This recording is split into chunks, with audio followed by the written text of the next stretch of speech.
Hey everyone, welcome back to another video from Apps Academy. Today in this video, I'm gonna be guiding you through how to turn off birthday notification on Viber. If you're getting too many birthday alerts on Viber, you can easily disable them and keep your notification focused on what matters the most. First of all, launch the Viber app open on your phone and from the home page tap on More button at the bottom right corner. This will then open up the settings menu. Click on Notifications from the menu. Now, toggle off the button right next to Get Birthday Notifications. After you do that, if the switch is turned off, it will appear in gray color.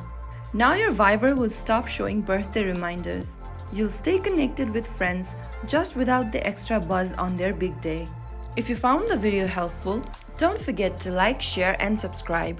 I will see you in the next video. Thank you for watching.